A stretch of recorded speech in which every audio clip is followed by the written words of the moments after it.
Good evening, everybody, and thank you for joining us here on Sounds Like Six, presented by Depot Street Sports. I'm Bunny, and I'm joined tonight by Raymond Saylor, Robert Starnes, Andrew French, and a special guest and Notre Dame fan, which is going to be a hot topic tonight, Mr. Justin Weir. Guys, how are we doing tonight?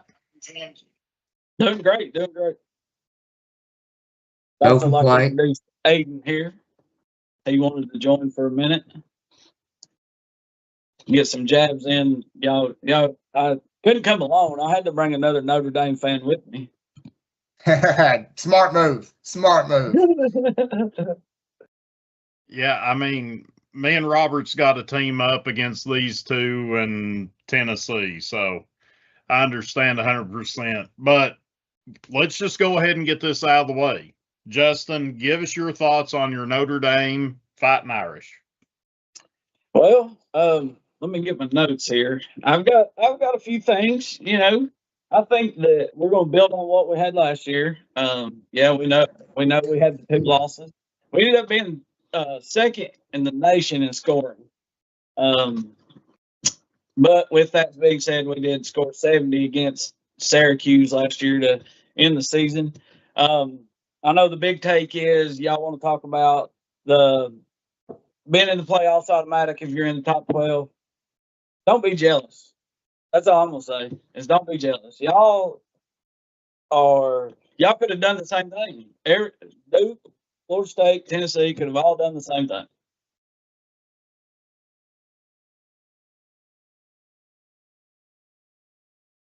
I don't disagree with you. And Florida State should have a few years ago. I mean, I feel you. We were in that same boat. I know the pain. I really do. But as bad as I mean, we give you hell, but honestly, at the end of the day, the only thing that I've got a problem with Notre Dame about is the conference. I mean, I get why you don't. I know why you don't. It's the money. It's NBC. 100%. I know it, but I still don't think it's right. And if the NBC was smart, they would want them in a conference. I feel like they would get more views that way being in a conference. That's what will make them join the conference when they do. It won't be Notre Dame's doings. It'll be NBC's doings. And I think that they'll get better hits. They will get, if they could tie that in, they could get the conference championship game. They could get still every Notre Dame game that they wanted but now they're getting all conference. So when that record or that contract's up, they're free game. And now they've already got them established. You do realize that contract's good through like 2045. 2035, I think, is what we looked it up last year, right? Ain't that right, fellas? To 2045? Yeah, something like it. It's either 2035 or 2045. It is 35. I'm looking it up right now. By the time there's a big super conference made in the next 10 years and Notre Dame gets left out, NBC will make them do that. Be like, hey guys, we ain't gonna honor this contract no more. You're gonna have to do this, and then we'll reevaluate the situation. I think so. I think it won't be Notre Dame's doings. They won't leave on their own accord into the sunsets to join no conference. The money man's gonna make them. Michael, they're gonna do what they say. Yeah, go ahead, Frank. You got 2029, Michael? Well, that's what I seen, but that was put out in 2023. I was trying to find it got updated deal there. Recently. It got updated, I want to say last year, first of last year, maybe. Yeah. Before season. Yeah, it was here recently that they re-signed with NBC. And y'all are putting too much thought into that. I don't think that NBC has the power that you all think they do. And it's not just I'm saying that Notre Dame is a rich university with rich donors. And I just don't think that NBC has that power to say, hey guys, y'all got to join a conference. It'll be the NCAA before it'll ever be NBC. Yeah, I don't think they'll make them, but I think that they won't keep the contract going. Just like ultimately that's the reason they signed the contract. It's for Right. It'll That's be what one I'm of them saying. same deals. It'll be. They NBC just Sports. will lock them out of the contract. Yeah. They won't let them re-sign. They Yeah. won't keep re-signing the contract. I don't think. I don't think that'll ever happen. Especially if there was a big super conference and there was some big realignment going on, like there's always rumor of and lack proof of, but everybody's getting pissed off at the NCAA too, Yeah. as a whole. Absolutely. As a whole. So I mean, I do Yeah, I think don't if they don't change something in the NCAA, that they're looking at losing people and them all going to one place. I think we're in the days of where we're at. I don't think the SEC is going to be any bigger than what they are. I don't think that I don't think the Big Ten gets the any bigger. ACC, the Big Ten. I don't think none of those are going to join with the SEC. I think they're going to stay their own entities. That's the main part of college football. Yeah. Having those conference But- championship games. I mean, they need them. I agree with you, but Mhm. if you look, I would have never thought the Big East would have been gone. Look how damn dominant they were in basketball, and now they're non-existent, chasing the dollar. I mean, I think that the next dominoes to fall is going to be between Florida State, Absolutely. the Miamis, and the ACC. I As think soon as- that is the next dominoes that's going to fall. And Clemson. Clemson. And what I'm going to take back what I said with French there. Everything I'm finding is 2029. Okay. Everything that I'm finding takes me directly to 2029. Okay. I was like weird. I thought it was a 5 Yeah, too. $22 million a year.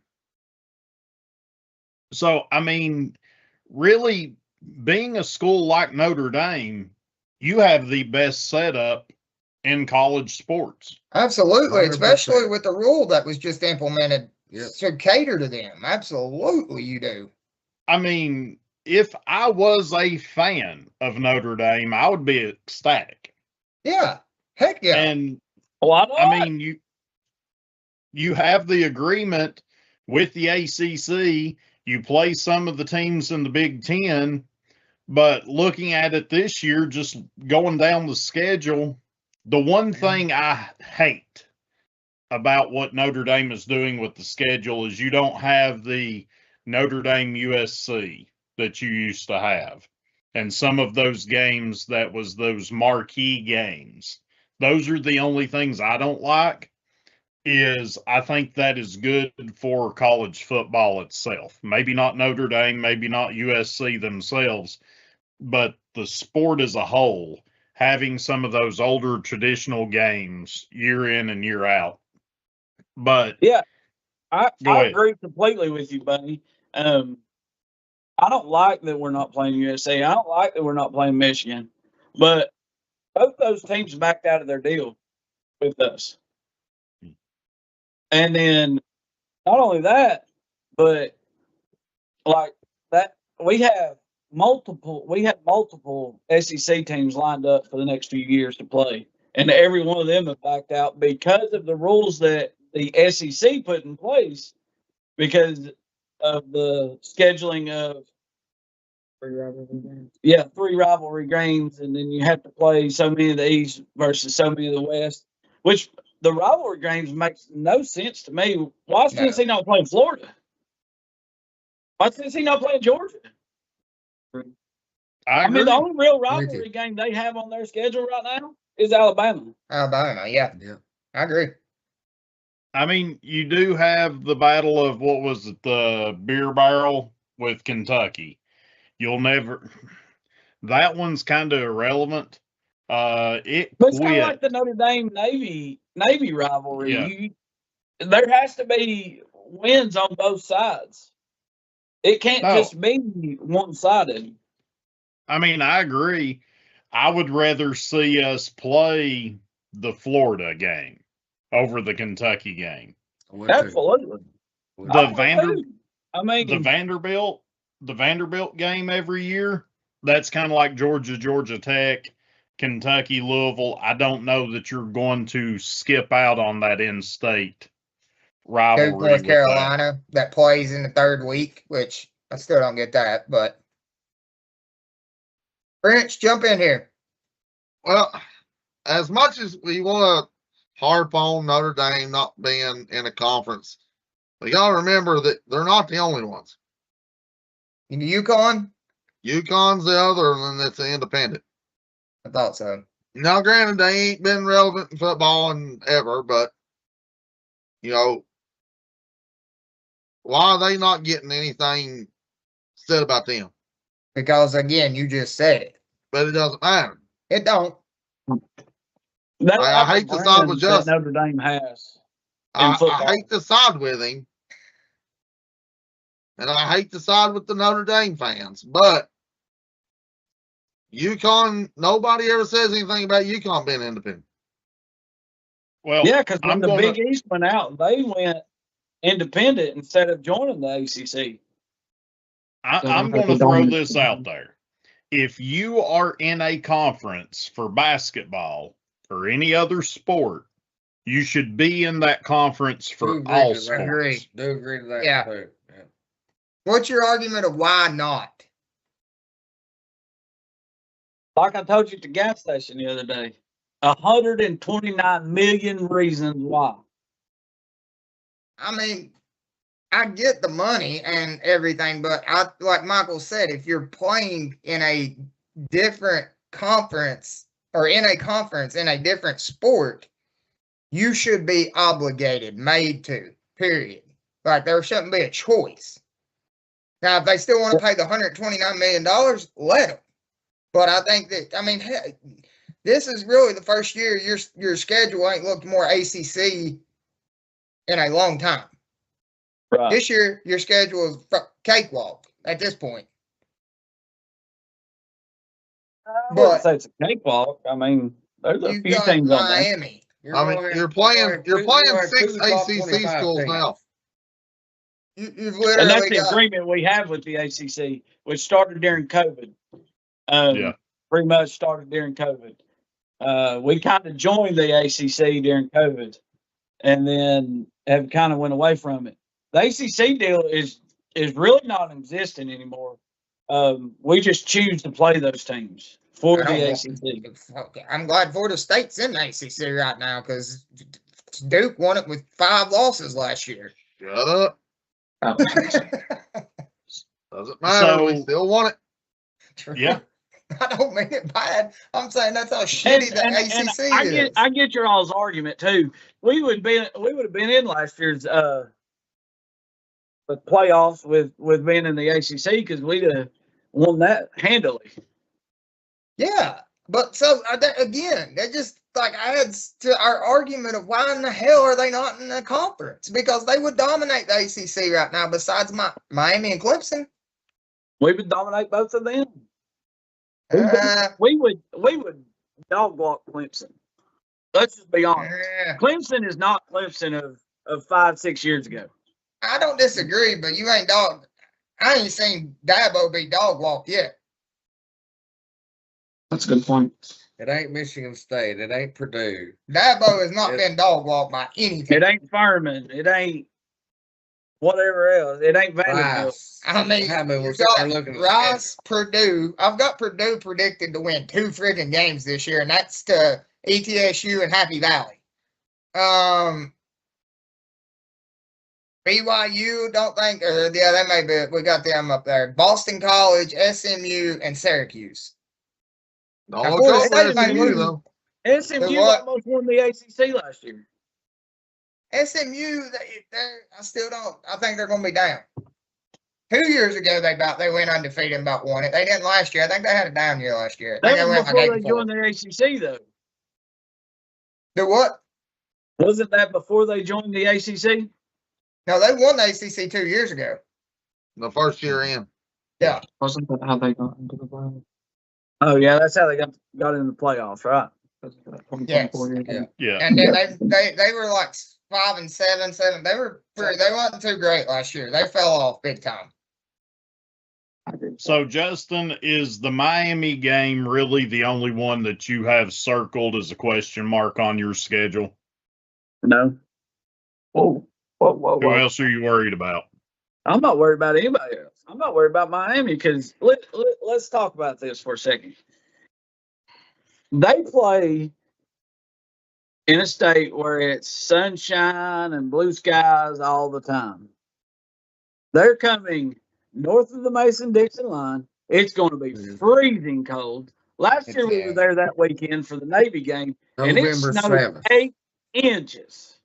November 7th, the date of that game. Some of those kids that play for Miami have never even seen snow a day in their life. So And anybody that's played in cold weather knows that it takes a toll. yeah, ask him Tennessee fans about playing Ohio State last year. That was the year before. 2 years ago. My bad. 2 years ago. Yeah. Tell him, Michael, get it right. My bad.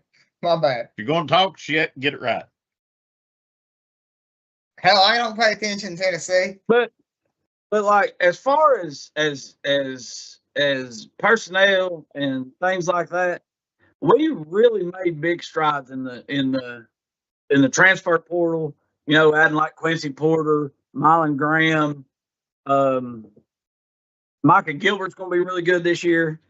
Our passing game is going to be outrageous. I really feel like that CJ Carr is going to set records this year. That's a bold prediction. I mean, he's good.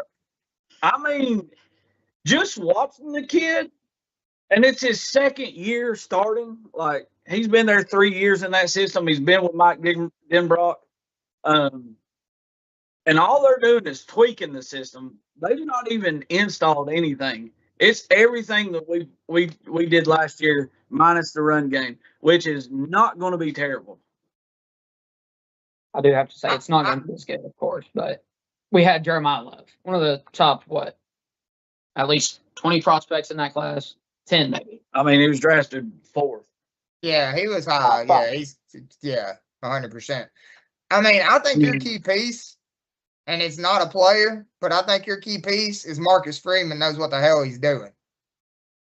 I completely agree. He's a master motivator. He's a great motivator, just watching him on TV rather, makes me want to get up and run through the wall. Dude, I don't disagree with that. I've watched some of his speeches, man. The dude he lots of fire under their hind ends every game. He's got them boys mentally prepared. I question Freeman looking over the small games. Michigan State could be a tricky one. I disagree. Because I was in the stadium for the Northern Illinois game. Wasn't it Marshall also the year before? Yes. So there's going to be a disappointing Ever story. since the Northern Illinois game, no small team had. Go back and watch the Syracuse game. It's Syracuse. Right. What are you talking about? They beat Florida State. I believe it. How much more do you want me to say? We suck. We suck. I'm not arguing. Y'all this year. I'm not arguing. is a dog. You're saying they're good, and I'm saying you're gonna lose to Syracuse, possibly. Not really. We're gonna lose to Syracuse. I'm sorry. I know we could. Hell, we might go 0-12. Well, that's probably true, but I think we got He's got a few wins. Furman or somebody like that. Thank goodness. no, that's who Tennessee's got. We got somebody First like of the that. year. We might have a Vermont hidden in there or something. Yeah, we got to break in the freshmen a little easy the first week. Then we got Georgia Tech. You better watch that Rice game. What? Boy, you better calm down over there. Okay. I mean, Raymond, you're gonna have to pull for them just a little bit.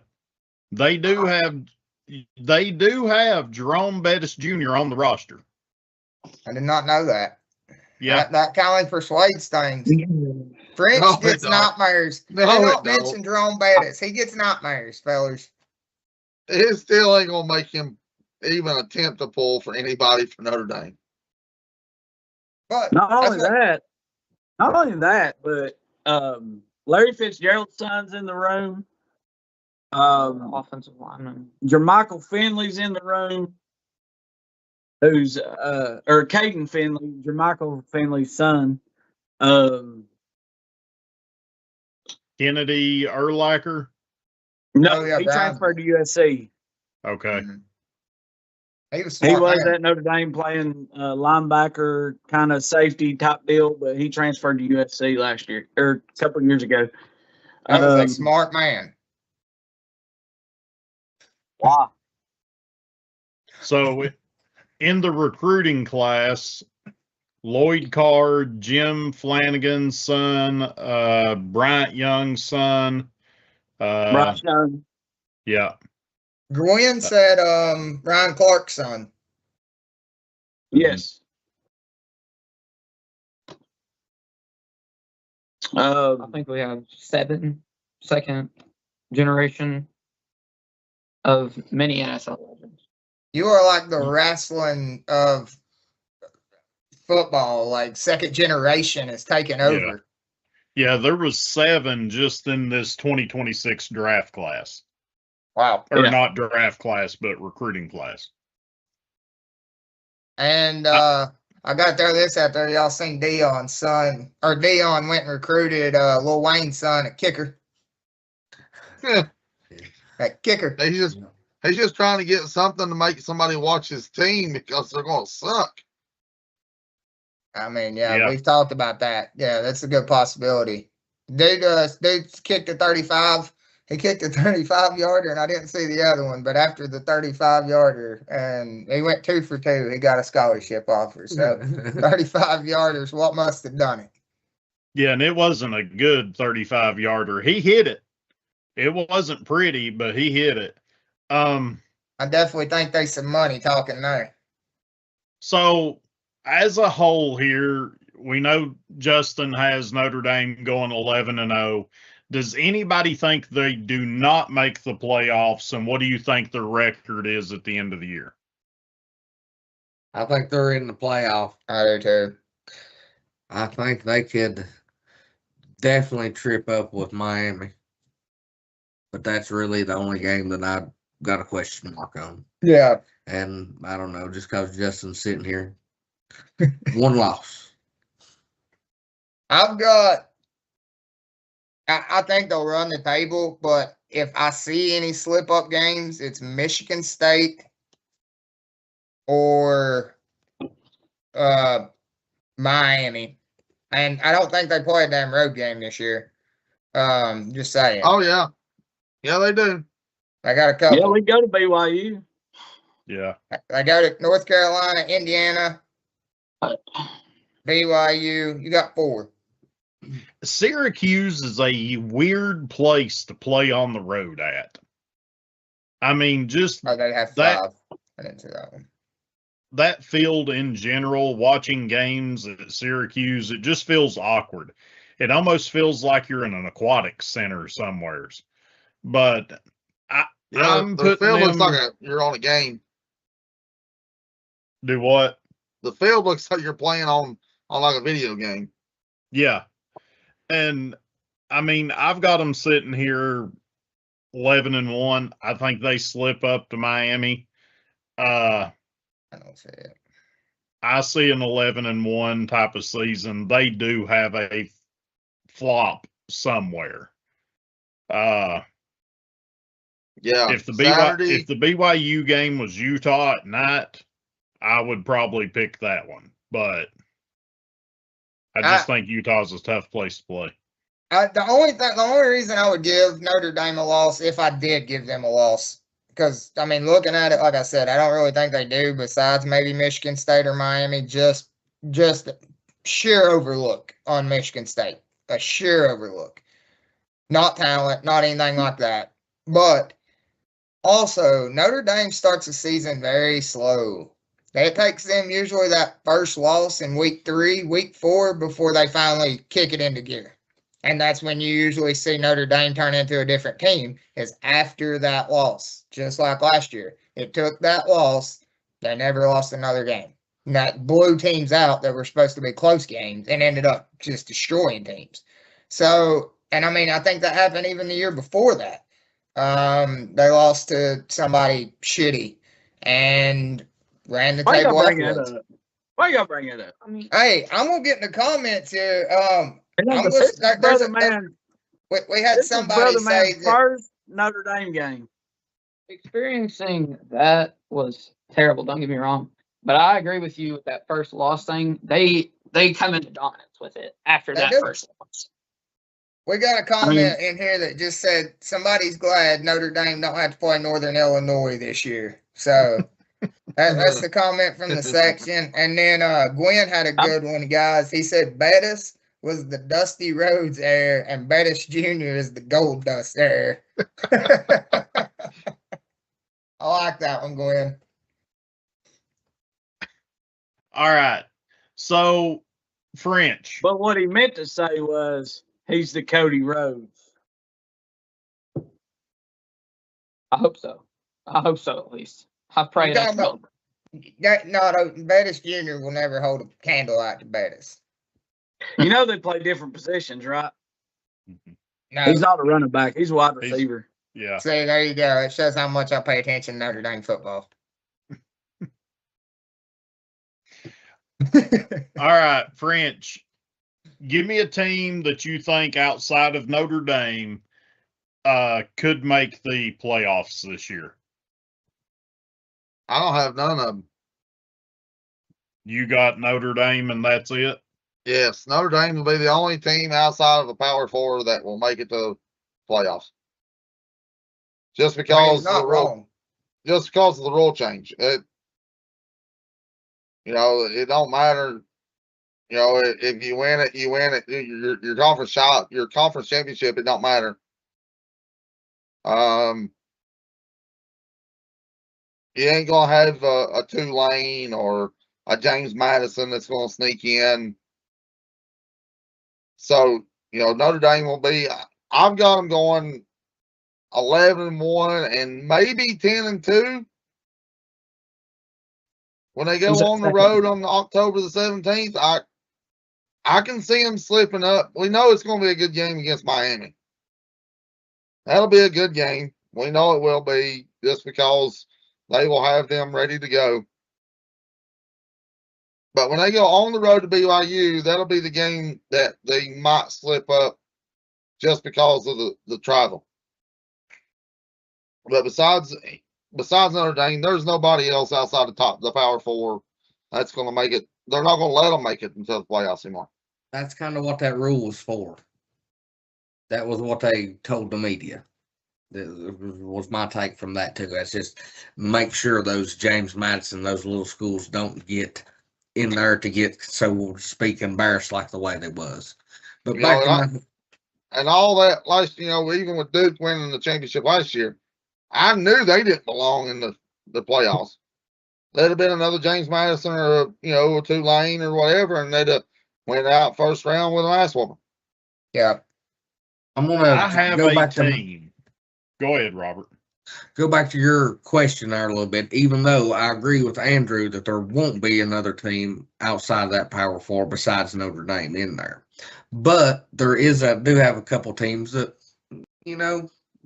say Notre Dame does slip up a couple times. Yeah, I got a little list that I ain't gonna say hopeful, but just teams to watch for that's outside there. It's always kind of fun to watch. French hit on Tulane. Tulane's a pretty tough little team. They 7-1 last year, and they got a lot of returners. You got North Dakota State is a fun team to watch. That's moving up this year from the small FCS ranks, and last year they run amok. I think they only lost one game, and that was in their whatever that is in the FCS. You know what? Their little playoff there. Yeah, and that was early round too. Yeah, that's what kind of hurt them. But I do like them coming in. I think they'll be in the top 50. I would do. North Dakota State that you were talking about. I'd say so too. I think 50. I'd say so too. I think that they will 100% be in the top 50 preseason. I haven't looked. I think they're probably a top 50 team, just sort of like James Madison was. Their first year in hell, they were in the top 50. I think they were ranked 55, 56 the start of the season. I don't blame that. I mean, they're good schools. Hell, look what Signetti did. in an FCS school turning around coming into the FBS. I mean, we can still keep throwing names out there. I mean, UNLV was my third little team to kind of mention about. I mean, they're not great, but they're good. They're solid last year. Good little team to watch and watch a few games throw around. The only problem I've got, and I told you I was going to say something about it earlier. I like Tulane. I would have went with Tulane if it would have been last year. Lost their Losing that coach and that team, I think that's huge for them, especially offensive power wise. So too. I also like Liberty, guys. Liberty had a really good run last year. They did not play bad at all. I think they lost 3 games, maybe. They won me some money last year. I bet on them because man, they was the plus sides a lot, the underdogs a lot in their games last year. 2.5, 3.5 points, and they were winning well. Didn't they lose their coach as well? They may have. I think that they may have somewhere else. I want to say that he may have after you said that. I know Tulane's went to Florida somewhere. Yeah. Yeah. But another team, dude, I sort of got to throw it out there. USF, but again, True. they lost their coach. They lost their coach. And I like Jacksonville State, man. They've been rolling the past 3 years. 26 wins in 3 seasons. Well, it's pretty tough. I'm going to tie in the one that Robert said. This is the team. We know that Boise State, they can go out there. They could easily go 11-1, 10-2. I don't think they make a playoffs. But a team that I had circled that I think legit has an opportunity based on their schedule to go undefeated, and that's UNLV. Yep. I like UNLV, but so their schedule. Not so fast, my friend. That Boise State team plays Oregon at Boise State. They're going to upset Oregon at Boise State. No. Robert's already called Oregon undefeated this year. No. Oregon will have a slip-up game. And that's where it's at. I think Oregon, playing at Boise State on that blue turf, best chance. Schedule-wise. I think that if I'm going to pick one team that I think has my best money line to get me there, that's them. I've got them on the outside looking in. Robert's high on them. A lot of French was high on them, I think. They play Ohio State at Ohio State. That's a loss. They're not going to beat Ohio State at Ohio State. That'll be an upset. Oh, Aiden's going with an upset too. That is the only game that I really, really felt funny about giving them the win on. Yeah. That was the only one. That was the only game I had kind of the same situation with your Notre Dame here. I just couldn't feel like giving them that 12th win. Just the opposite spectrum there. But I think they're going to lose at least 2 games. Dante Moore's a choke artist. Yeah. French, what was you saying down there? I've got them going 11-1 and getting beat by Ohio State. I knew you had them up there though. So what, Bunny? But they ain't getting beat by Boise though. No. No. I had the same that about Oklahoma too back in the day. They the Mustangs. We was talking about the Liberty coach. Liberty coach is still there. Jamie Chadwell. He is still at Liberty. He did not go anywhere. Okay. Hey, I like Liberty. They finished 2 losses last year? Or 3? Let's see. Damn, I thought he was about to do the Seminole chant. I think we're going to have to rename French's segment from French's Finest to French's Fact Checks. I like it. Well, let's see. 2025 Liberty University football team finished a season of 4-8. 2025 last year? Yes. Okay, I was it way was 24 that they won a bunch of games because Hugh Freeze was their head coach, and he left and went somewhere else. Okay, I was thinking that one. My fault. I had a year off there, fellas. Yeah. All right, so back to this UNLV thing. You got them playing Memphis. They lost their head coach. You have them against North Texas. They lost everything they had. They go Yeah. to Hawaii. I think that's an easy win. Their biggest game on schedule is Cal. And that's not a far travel. No. So, I mean, you got Dan Mullen in his second year. You have Jackson Arnold coming in from Oklahoma, Auburn. Now he's at UNLV. Didn't know that. You got And he's Jet quarterback guy. Thomas. He's quarterback coach. I said he's quarterback coach. Yeah. You got Jet Thomas in the backfield. He's got entering this season just shy of 2,500 yards, 31 touchdown. Not bad enough. Few notable guys here that's come on. They've brought in some guys from other teams. Let me get that pulled up here real quick. UNLV could then very well run the table. That's a good schedule. So you have Amarion Walker coming in. He was at Middle Tennessee State last year. Sorry, the computer's wanting to be slow.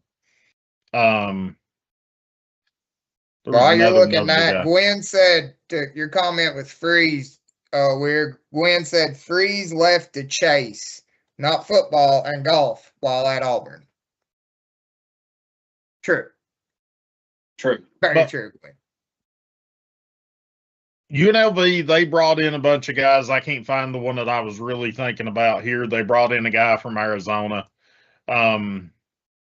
But I think with the schedule that they have, Cal being their biggest team that they play, and the only reason why I think that they could make the playoffs is because of the schedule that they've got. They've got Memphis, at Hawaii, at North Texas, at Akron. They got Cal at home, North Dakota State at home. That could actually be their toughest opponent. At Air Force, Northern Illinois, Wyoming, New Mexico on the road, San Jose State, and to wrap up the year, they play Nevada at home. I like it. I do. I didn't realize they had that soft of a schedule. I could see it. Dan Mullen, I can't stand, but that's the problem, Raymond. They're not going to make it because their schedule is too soft. Can't I disagree. got a team. Strength of schedule is one of the biggest things that the committee looks at. I have a Unless scenario. you're Florida State. No shit. I have a scenario real quick. Do you put in, talking about strength of schedule here, do you put in, and this is kind of, it would be the rule, I guess, into effect, a 12-0 UNLV team or 11-1 Notre Dame team? It's going to be 11-1 Notre Dame. Notre Dame team's going to be in the top you six. can't do that now because Notre Dame has the rule. That's what I was saying. I mean, and that's bullcrap. If they're in the top 12, they're automatically in. And that's bullshit. Plain and simple. Because you have a UNLV team that's sitting at 12-0. Bullshit. I mean, if they're 11-1, the committee's going to have them in the top 5, depending upon the other 4 teams ahead of them. Oh, they're probably setting number 1 if nobody else is. If there's not an undefeated team, just because the committee loves them in Ohio State.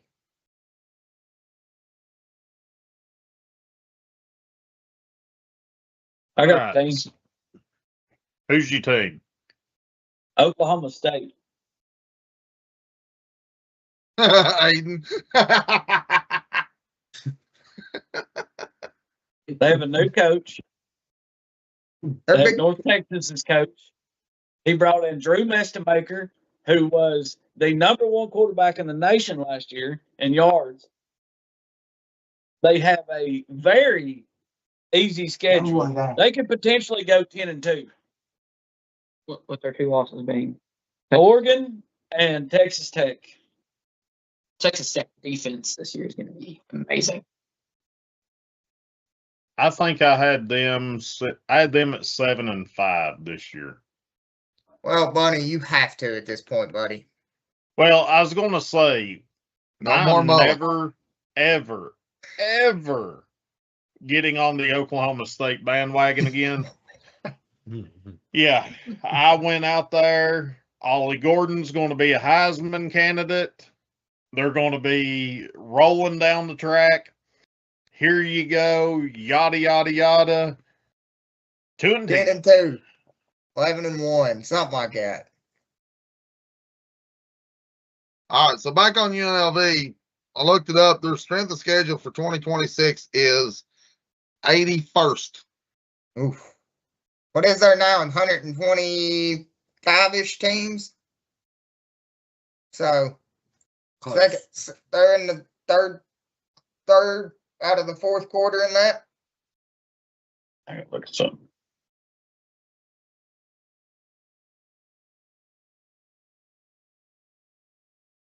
So, back to that, they're not going to let them in because, I mean, they go 12-0 and beat everybody by 30. They're still not going to get in because the strength of their schedule is not that good. They're 138. I've added quite a few. It used to be 122. Maybe it was 122. 126. Okay, so it's went up a few teams. French, I mean, I agree, but at the end of the day, they're 12-0. I think that they should have that non-power 4 bid. You can't punish a team that big as UNLV and have them on the outside looking in. But do they ever make it into the top 12? That will be a no. I know, but how do you keep them out to 2 and 3 lost teams? How are you going to keep out Florida State? Man, that's my argument. I've dropped it, but I mean, yeah, you're exactly right. All we could do is take it on the fucking chin and move on. And that's exactly what. So we're all agreeing Notre Dame That's screwed gonna the be Pooch it. and screwed everybody out of their playoffs, no matter what they win, if they ain't a Power 4 right now. If you are not Notre Dame, you are not getting in. Duh. All right. So next up, let's kind of look at the rankings, preseason rankings. Is there anything that sticks out to you that you think a team may be too high? You think a team may be too low? What do you guys think about the AP top 25? You're looking at the AP? AP, yes. I don't care about the coaches, Paul. Okay. Notre Dame's too high. I wasn't going to do it. I wasn't going to do it. Get out of here with friends. that. Thank you, friends. I'll throw it out there. I don't care. Rebuttal, damn, there's 2 of you on that screen. Get out of here with that. Goofiness. Appreciate it, Aiden. Oh, man. Listen, I am I listen to that bullshit struggling enough. here, I man. just don't. I just let it go in one ear and out the other because that's all it is bullshit. The Gibby, thing I is, agree. Penn State is too high. Penn State at 18 is way too high. I still think they've got a not too bad of a schedule either, though. Tennessee at 20 is way too high. I think Tennessee's a little high right now with the freshman quarterback. That's the only reason. No, I mean nothing, no shade. I just think they're a little high right now. Time out. Thank you. Time out. Look at number 11 and tell me why they're there. Lane $40 Kiffin. million. yeah, Lane Kiffin. Enough said. Okay. He's proved himself. Not at LSU. Give him time. $40 million. 40 million reasons. I personally think Indiana's a little high. But how can you knock a team much more than that, though? Lost what they pieces. did. I agree. From what they did. I could see that. That would be it. I mean, that's very.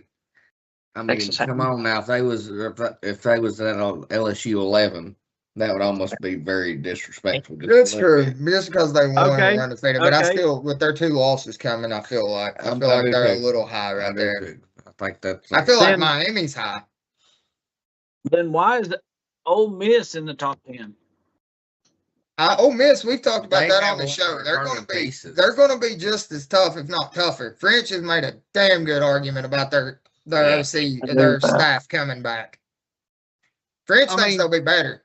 You want Lacey, Trinidad Campbell's? Yeah, I they've mean, got the pieces back. They just they really lost missing they Kiffin. lost some wide receivers. They lost a couple offensive linemen, but they bring back their 2 main weapons in Chambliss and Keywan Lacey. They stayed in house with the head coach, so they already have their offensive scheme, which he'll probably change because he knows Kiffin will know it. But look what he done last year with that offense. I agree. I like French's point. I'm pulling for Ole Miss. And Jordan, you and Gwen can kiss at my hind end, buds. I ain't trying to get on Raymond's rant this week, so just keep her rolling, fellas. Just keep her rolling.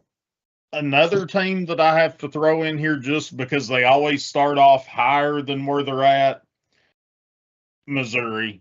I have no faith in Missouri. They're always on the back end. Just Damn.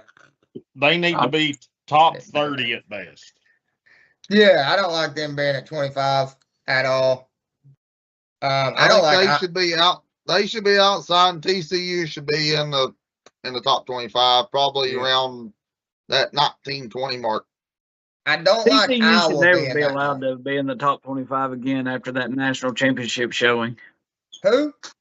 TCU should never be allowed in the top 25. How many years has that been now? I mean, you get dog walk 75-0. I mean, you don't deserve a second chance. Texas A&M is a little bit high. Top 10 of it. Top 10. I don't I know like about it. A&M there.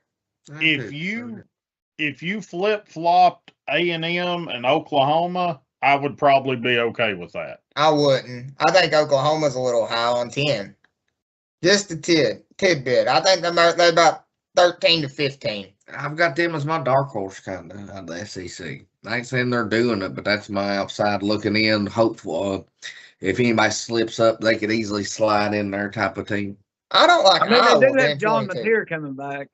I mean, he's a dog, you know. He is, and then really, out of my opinion, I think an injury is the only reason we didn't see Oklahoma do no more than what they did. Yeah. I like Mateer. He was probably, me and French and Robert, all of us talked about, he was probably that durability player, man. He left everything on the field day in. I'm trying to think of the award I'm thinking of there. Your gridiron, not your gridiron, your Iron Horse Workhorse Award. It would be him. Iron Man Award. There we go. That's what I'm thinking of. I feel like he would have won it last year. Like, dude would play through a lot of injuries. Justin, where do you and Aiden think about Texas? That's kind of been a hot topic for the 4 of us. What is your thoughts on Texas?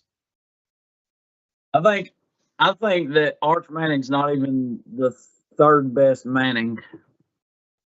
Whoa. I think the 3rd best Manning is a freshman in high school right now. Yeah. He's not done anything to impress me. I think they'll go as he goes. I just don't. I'm not buying the hype. I mean, I was all for it when he was recruited, but I just don't think he's got what his uncles have. I just don't see it. Either one of them. He has Yeah. deer in headlights a lot. He just never seems comfortable back there. Just my opinion. I feel like I like this will be his breakout season. That's how I feel about it. I feel like they'll show us those numbers this year. I think you're smoking the hopium. I mean, You in the man cave? No, we're in the house. We're in the house. Said it so, I'm gonna use that. so I'm gonna use calmly. that. He I'm just gonna says it use so that. calmly. I'm gonna Like use that. what? Smoking the hopium. I'm gonna use that. Oh, but hey, I mean, you know, I kind of agree with Aiden though. I think this might be the year that I mean, What'd you do? Pass that to him? Well, it's Jeez. either gotta be or it ain't. I mean, his time's running out. yeah, Yeah, I it's agree. his I agree. make it or break it. And I think What was this his, year, what was his passing stats last year? What did he throw for? He's still a good quarterback. He just ain't necessarily been that elite quarterback. He's not a Gwen- great quarterback. Well, I didn't Well, say he's that. mediocre at Great and best. elite's the same thing to me. Gwen has a good point, guys. He says Arch didn't play anyone in high school, so he was doing video game numbers. I mean, he's got a point. Like, if you're not playing the competition in high school, I mean, you know how good a quarterback is. And I think he played. Did he not play at a single A school? I want to say that he played single A. I was really shocked. Somebody I big looked- played single A that I was really shocked about. And I want to say it was him. It might not have been him, but He probably went to some private school in Louisiana, kind of like Marshall is at Baylor right now. dude, for all you I listeners mean- out there, Baylor will be in Knoxville this year playing Knox Catholic. Depot I think that Street might be a ride. Sports. I think that might be a ride we need all gang get up and go down and watch. Me and Bunny is talking about maybe getting a Depot Street Sports gang together. It's the night before Halloween, October I'll be 30th. down for it. Mhm. And well, maybe more I'm to come on halfway that. down already. We may have more to come on that and do maybe some lives from that game if we can sort of see what's going on. So more Hey, to we come. could kind of do like the Pat McAfee thing.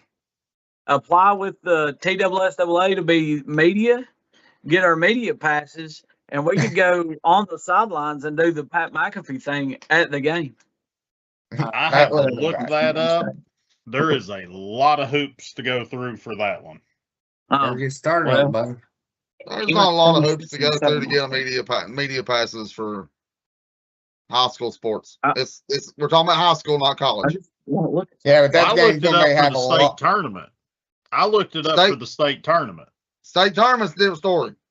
Yeah. Okay, well, I need you to get on this, French. That is your job. Gwen's volunteering. He's wanting to go too, guys. So we may have something that we want to look into that game. Yeah. Might have So, to talk more into that. Arch played in Division III, 2A in the state of Louisiana. 2A. Okay, I wasn't far off because I was expecting him to be at a 5 or 6A, and I heard it was a really small school. So if you're at It a is small school, public. you all know if you're at a small school and you got any kind of arm, you gonna look good. Hence the guy down there in the corner was a quarterback in high school. Hey, he could throw it 70 yards. You just didn't know if it was gonna be this time or the next time. Which one time it was gonna hit you Or in the to arm. our team or the other team.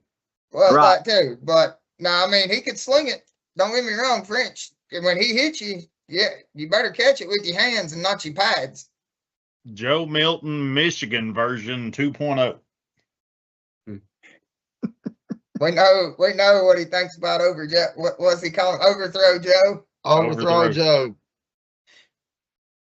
All right. Does anybody have anything else from the top 25 before we move on here? I was saying I think I was high. I don't disagree with that. I was just that weird team that's just there. But I think I had them like 6 and 6 this year. Like maybe even 5 and 7. They're never that bad. I mean, they're a good 8-4 team every year. I have them at 9 and 3. I'd have to go look.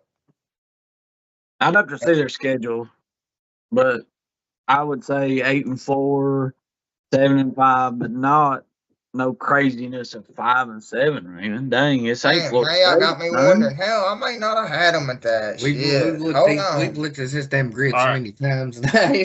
So- These guys killing me. So I was 7 and scheduled. 5. is Northern Illinois, 6 and 6. Iowa State, game. Northern at Michigan, Ohio State at home, at Washington, at Minnesota, Wisconsin, at Northwestern, Purdue, at Illinois, and Nebraska. I got them 7 and 5. I said 6 and 6, so I got them 7 and 5. That's a tough schedule, man. That's why I don't think there should be number 22 team right now. I don't either. I don't think they're going to survive. Yeah, Yeah, I mean, it's just kind of, you can kind of, those top 30 teams, those last 10 teams in the top 30, you can kind of interchange one with the other. So from 20 to 40 there, I guess you could probably interchange any one of those 20 teams. you could. And you're going to get the same result no matter what you choose. If you played each team in that division, most of them, at least 20 to 20 or to 30, 35, I'd say if you played about 10 times each team, it would probably be 5 and 5. Right. Yeah. And I think one thing that's sort of underranked on here, to flip the script there a little bit, Michael, I think Utah's a little underranked. Utah could have a good splash this year. Utah, they are, but they're not going to be as good as normal because head coach went where? Kyle Whittingham went to Michigan. Michigan, that's right. Yeah, yep. Justin's heard enough about Michigan the last month. I think he started hearing about them. Good thing they don't play them this year. Look, we work with a guy that is diehard Michigan. There's another guy in the office too, the Spanish guy. Oh, Francisco, yeah. Yeah, he wore his Michigan hat out on the floor today. I told him get off the floor. Go put that hat back in the office where it goes. All right. So I put this out there last week on Friday night. If we had a highlight, a shout out from any of the high school games, who's going to be your shout out locally, nationally? Who did you all have that you wanted to give a shout out? We had one that was sent in on Facebook that I got to pull up. Anybody have a shout out from this past weekend? Well, I think the one, if we want to stay in the state of Tennessee that, most of us have seen, and that's it. Future Tennessee Vol. Yeah, he had a huge game. Yeah. Locally, He is an absolute freak of nature. Yeah. I had him pulled up just for the stats. DGG had 173 yards on the ground, 3 rushing touchdowns. All of them came in the fourth quarter, and he had a catch from 70 to 78 yards. Bunny, I'll give sort of a little, not really shout out, but I'll give a little bit of a shout out. I mean, I'm a North Green boy. Everybody knows that. But me and Bunny's got a little ties there with Chucky Doak, and that was a good game Friday night. It was a game Friday night. But seeing some of the boys that we coached back in 4th, 5th grade running the ball, Avery Parkey, Kipton Ball being the quarterback, and Brody Myers coached him. And I think Connor, he plays somewhere out there, does he not, Michael? Pardon? I was reading the chat. Connor, does he not play line somewhere on that team? I don't know. I'm not for sure. I can find that out though. But that was pretty cool to see how they developed into their own players there and had a little small part. So shout out to those dudes taking it to the next level there in high school, and good luck to both teams there, North Green and Chucky Doak, moving forward. But I just thought that was pretty cool hearing some of those names and being a part of that. So shout out to them kids. Keeping it there a little bit local to go a little bit farther than what Raymond did. Man, that was a high scoring game. That was, I forget the exact Seven. score, but it was 50 some to 30 some. I mean, It was 60 to 27. well, yeah, I mean, it was a high scoring game, and we given names. I'm going to bring the hometown boys, man. They was no answer for Leon Johnson. He had a big game. I don't know how many yards he had, but son, I'd lay money says it's definitely over 100. I think I told them that in the third quarter. I I think it think was he broke 175 or something like See that. there, I mean, I think he broke they- 100 in the third. There He was was big. no answer, and then the counterpart on the outside, Matthew Boyd, man, he's tall, he's lanky, he's got arms, he can jump. Yeah. Yeah. He had some explosive plays. Expect big things out of him. And also, while I'm thinking about this, Friday nights, guys, if for all you listeners, well, we got a few on here right now. We are trying to post the scores. So if you're looking for scores on Friday nights, go to our page, check it out. Go give us a like and follow, but then check out scores for Friday nights. Michael has been staying up on it, trying to keep a tab for everybody to keep up with the local stuff. So anything local Friday night, send to us. We'll give them a shout out. All up on. Let's not forget Jared Swassel, by the way. I know he had that one interception, but he had three passing touchdowns. He did. He's coming And in over, clutch. over 200 yards in his first start. I mean, Yeah. First start. I mean, that's good numbers. I wasn't trying to cut anybody short. We got off track there, but I think even with the loss, I mean, I was still hopeful for what North Green was putting. They did, yeah. I mean, That first drive, man, he made a perfect strap down the sideline. I mean, hit the receiver right on stride. all these in-county opponents North Green's got, it's kind of next conference up. And it's Kinda is what it good is. competition. it is. So, absolutely. So in the chat, before I get to the responses that we had, Gwen said went to the Cherokee game. Weston had a big game running the ball, and number 8 Mowell had a touchdown and a pick 6, and they beat Pigeon Forge 34-0 in that one. Okay. That's a huge win for It's a Cherokee. good win. Too. Yep. Yeah. Good win. who's coaching Cherokee these days since Cody Ball's been relegated to middle school? Gwen will have to chime in there. Gwen will hit us up on that. He's teacher over at Bulls Gap. He was coaching their team for a while, but yeah, if you ever get the support to go support Bulls Gap, if y'all ever down that way, he's a player on that. I got North Green Middle over here though, but we still gotta give a shout out to Gwen there. That's his, and he's one of ours too. Aiden, you know I love my North Green. I'm always pulling for you, buddy. Always. So from the messages, we had one, Kobe Love had a season opener, kick return 90 yards for a touchdown in the North Green game. That Man, I was watched that on Green Sports highlights. Yeah. That was a great kick return. It was. I was just thinking of that Nothing touched before we him. started talking. I don't think anybody touched him. No, it was And, gone. you sit there and watch North Green 9 times out of 10, they don't kick it deep. Yeah. They kick a little pooch kick to the sideline. And the one time they do kick it deep, look what happens. Calling for Great, more great shots. plays, great blocks. I think they'll be kicking it Executed deep all year this year, though. Yeah. Get back to Justin here. I've got to forget now. We got to give some more names dropping. I I was forget the gonna give number. the- Juan Soto. Number He- one, he He has Juan been Soto. good. has been kicking the ball. And man, he's putting it on top of that dang field house, bud, on them extra points. Yep. He's rocket and things. I can't wait to see him try a 30 or 35 yarder. I think he can do it. At least a 20, 25 yarder. Gwen said Josh Hensley was the coach at Cherokee. Okay. Not the Josh Hensley that we know, but another one. Yeah.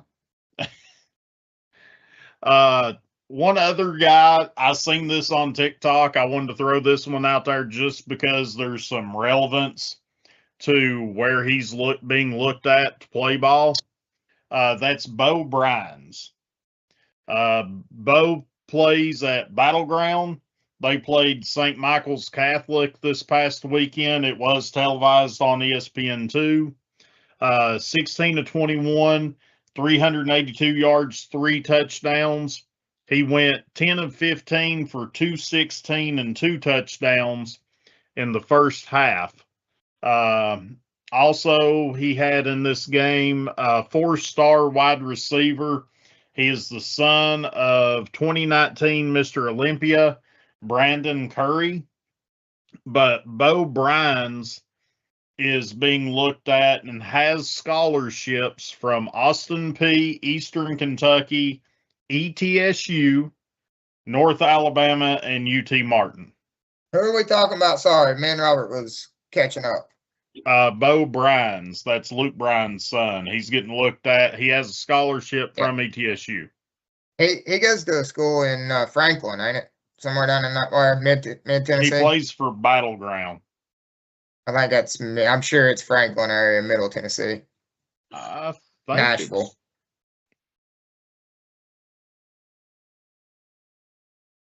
I did see something on him getting his first start. Yeah, they're in Franklin. That's what I Is figured. it? Just south of Brentwood. Oh, I'm surprised he don't go to Brentwood. Of course. Oh yeah, that's why I knew Franklin County. So, all right. So that wraps that up. Let's talk about the conferences and teams and the returning players from the NFL. This will be a hot topic. We've seen that Kiffin has went out and tried to get players. The Big Ten came out and said this is not happening. Guys, what do you think about this? What do you think about what the conference is doing? And how does this play in effect to your teams? And Robert's probably got something on Arian Carter. Man, I just can't. I don't like it. I don't like that you can go to the NFL and come back. I think it's good that conferences and teams alike are taking a stance and having a backbone for that. Yeah. I mean, these guys have had their time, even though with eligibility is what it is. I just think it's a disaster for college football. It takes away. I mean, come on now. You were in the pros or whatever may have you. Just because you couldn't make it in the pros, just because you get cut, don't mean you run back and say, I'm going to take it out on somebody else. Exactly. I don't think it's a good thing at all. And I definitely commend the conferences and what conferences and schools do take a stance against it, and kind of to a little bit of knock to me with Lane Kiffin. Not that I'm a huge fan, but come on now. He's like the only one, the LSU is the only one that abstained from that vote out of the SEC. Well, he done it. Didn't he do it before the rule change? He was the one that brought the guy back. Yeah. So does he get to stay since the rule was made after the fact? Who's this? I don't think they should allow it. I don't think they should either. But he's already back on. So does he get to stay? No, I would think that he does not get to stay. I would think that he does because they made the rule based on him coming back. Then he's automatically ineligible. Well, I mean, the NCAA is going to do whatever they want to. It's like Roger Goodell. I mean, yeah, but if you make the rule because of him, you can't. Well, you can't change it and kick him out. And it's different too because he never did. He just declared for the draft. He never did go. I thought he got signed. He got signed with the team, wasn't he? Who? No, he went to camp and got cut. That's what I thought. Yeah, the tight end for LSU. Yeah, he did. And then come back because he couldn't make. Man, work your ass off and go try out again. Do it again. Yep. You're still coming back the next year.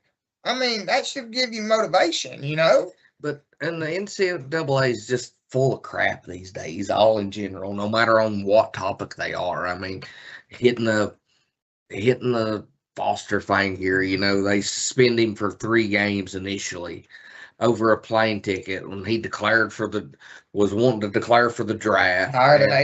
Hired an agent that flew him out there, and the boy didn't wind up even participating in the draft. You know what I mean? He decides that wasn't his thing. He's going to come back and play another year at Tennessee. Got no less than a $500 plane ticket here. The kid even paid the agent back. NCAA regroups and come back and says, all right, you're suspended 2 games. All the national media and attention's getting brought every which way.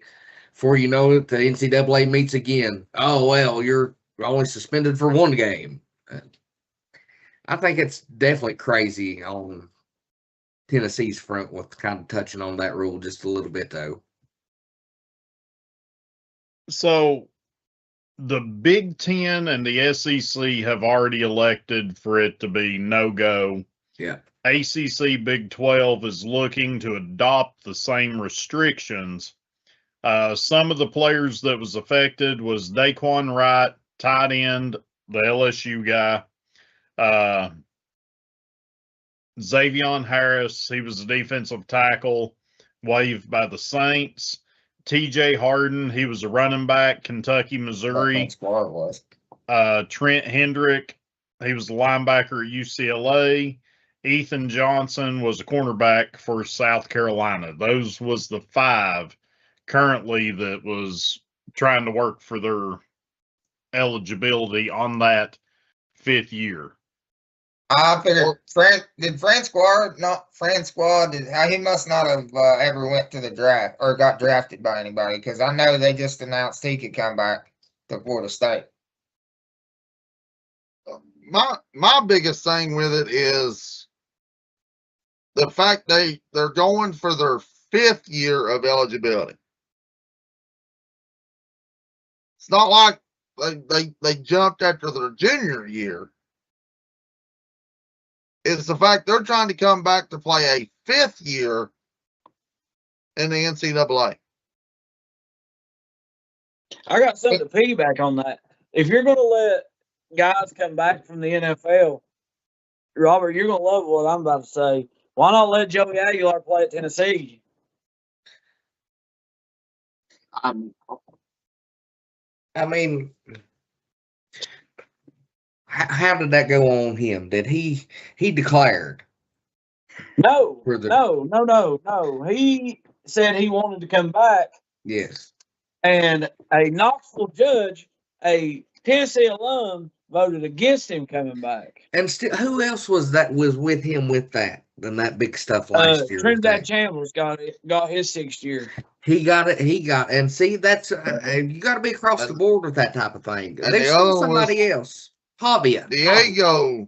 Pavia. That's who the other one was. Yeah, I knew Pavia. Yeah, and then Ziegler done it in basketball too.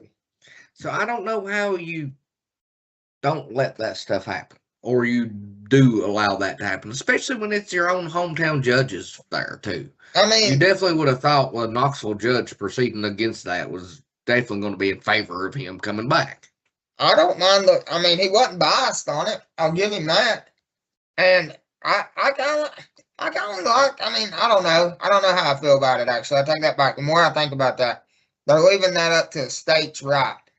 And just by luck of the draw of what judge you get, or do we make that a rule unanimously across the board? We should quit I wasting feel like money on the this crap. NCAA. Go ahead, sorry. I said that they're just full of crap. I mean, there's no credibility to what anything the NCAA said. There's no accountability for anything right now. I think that the NCAA has to step in and say, hey, listen, this is the rules. This is what we're going by. This is how it's going to be, whether it be 5 years, 6 years, whatever it is. And I don't think it should go past 5 years unless you are actively enrolled in a master's program and crap. I'm with you on that one. I do like that too, but I mean, if we're going to do that, everything needs to be overhauled as well. I mean, we really need to. We're getting down to nitpicking footballs again, and it's still. We got $40 million going to LSU for them to go buy whatever team they want, or for Colorado to do that. You know what I mean? I think they should be caps on those type of things. Well, I mean, go ahead, Fred. I just don't understand. So, I think the only way that they can be granted a 5th year, in my opinion, is for a medical redshirt. Disagree with that, because you have kids that are redshirting because they're not playing. Yeah. That's part of it. If Well, that's the maybe case, that rule is there for that reason to extend your eligibility to that 5th year. if that's the case, And that's been a rule for as long as I can remember. I like the red shirt rule. you know, I get, yeah, I'm getting drafted by or getting recruited by Georgia. I'm a great quarterback, great receiver, whatever. I'm getting recruited by Georgia. I go in. Do I expect to play the first year? Absolutely not. You got to earn your stripes. But what's any different than a freshman coming in high school?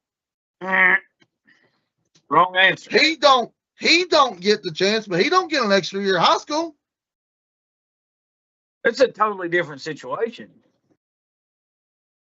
College is not required. College is not required. You're required to go to high school, or your parents will go to jail. You're not required to do shit. You can go get your GED if you want to. Well, I mean, you ain't gonna have nothing. You ain't gonna be able to work if you don't. You can get any job you want to with a GED. Ask me how I know. I know. I have a good enough degree. I'm saying if you choose not to do either one, if you just choose not to go to high school, your parents are going to jail. I mean, that's the facts. But here's the thing. If I'm good enough and I'm getting recruited by Georgia, I want to play college football, then why not? I've got a chance to go to Tulane and start. Why not do that? That's what we're You saying. have a choice on where you go, but you pick to go to this big school that you know you're not going to play the first year. That's your own stupidity. You just made the argument for the red shirt rule. No, it shouldn't. There's a Only reason time there's you a should get transfer a red shirt, in my opinion, is for a medical. That is the only reason I think anybody should get a red shirt, because any Tom, Dick, or Harry can go to any college. If they're good enough getting recruited by a Power 4, they can go to a non-Power 4 and start. They're still getting the same education. They're still getting to play D1 football, and they're starting as a freshman. And they're going to put up better numbers if they're that good. Exactly. And they're going to that's going to just bring in more NFL scouts. I get where he's coming from. Let me jump in here real quick. Because I like the red shirt rule in general, because I like you can take somebody for a year and bulk them up. I didn't like that you could play up to 4 games and still be eligible the next year. Didn't like that. You did not play a single game. Go back to that with the red shirts. Like, you don't get to play. If you want to train for one whole season and not touch the field, more power to you. That's patience. I'm okay with that. I think you're going through the grind every day, and you're truly there for the right reasons. You're there to get better because you're not touching the field for a game. Everybody knows how bad that would suck to practice every single practice that season and not be able to play. So I think that's punishment enough. So that's why I can get behind the red shirt in general, but back to the old way, no 4 games. That's my only other argument to that, French. I mean, my thing is, you know they're going to hit the field because the first of the season, for instance, Tennessee, who they play week 1, they play Furman, who they're going to beat by 70. So they're going to play the starters in the second half. So then, therefore, you're going to end up seeing a second string, a third string, a fourth string, just to get them out on the field. That burns your year once you hit the field for one game. That burns your year. I agree with that. But you get that red shirt freshman if you do not touch the field. If you touch that would be the only way. Their medical is the only reason they should get eligibility for a 5th year. That's why I think it should go back to, and that's how the red shirt rule used to be up until 4 or 5 years ago. They moved it to where you could play up to 4 games a year. No. If you touch the field, your red shirt's null and void. Well, if I'm looking at it from a player's standpoint that knows that I'm probably going to have to sit at least 1 year, I'm going to a pro, but I can move however many amount of times I want to. Yep. I'm going to go to a school, like, just using this as an example, one of the best strength and conditioning coaches Yep. in the nation. I'll go to UT. I may not like them, but I'm going to go be with a guy that can put me in the position that if I'm a guy that loves Ohio State, loves, Texas Tech, wherever, I know I'm going to have to sit until my opportunity. Let me go somewhere that can put in the effort to get me where I need to be above what my pick of school is, get prepped, be in the system, then go wherever the hell I want to go. Yeah, I agree. But you can't step foot on the field that whole season. You If can't. I know that I'm wanting to go to Florida State, Notre Dame, and I'm going to have to sit a year, I'm fine with not playing. I'm not getting injured. I'm getting bulked up. Yeah. I'm with one of the best strength and conditioning coaches that's out there, one of the best training squads. Yep. And then I'm going to play for the team that I want to next year. No, that's what I'm saying. I agree with that. But to go back, you touch the field during the game, your red shirt, you're done. That season, it officially counts as one of your 4, and you get 4.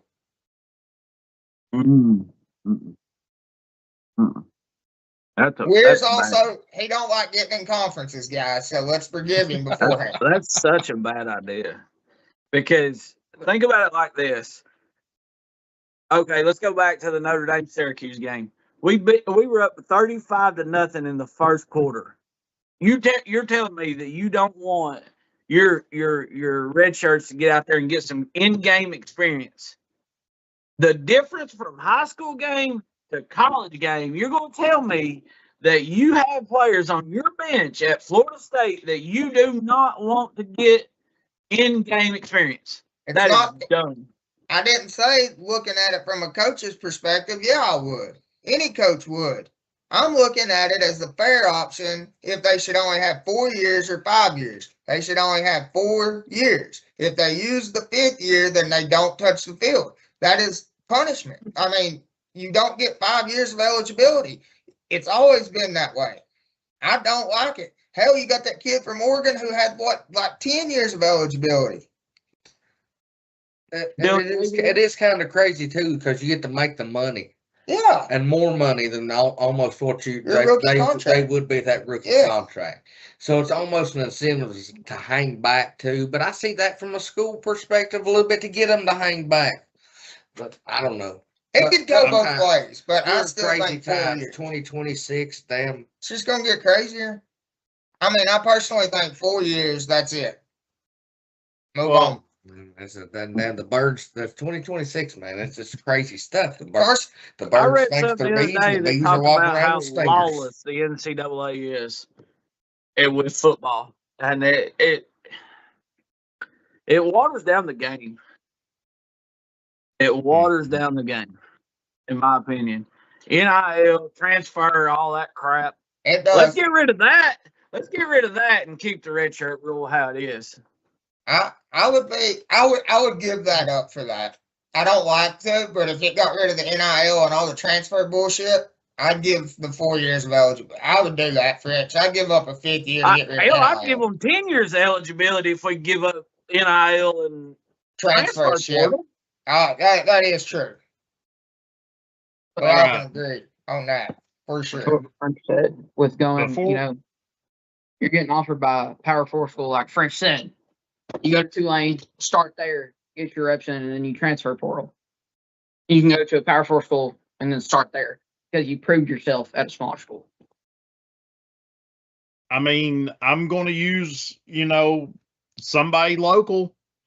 Jacoby went to Belmont because of strength and conditioning. Built his resume. Then he transferred to Maryland. build a little bit more of a resume, then come to Tennessee. Yep.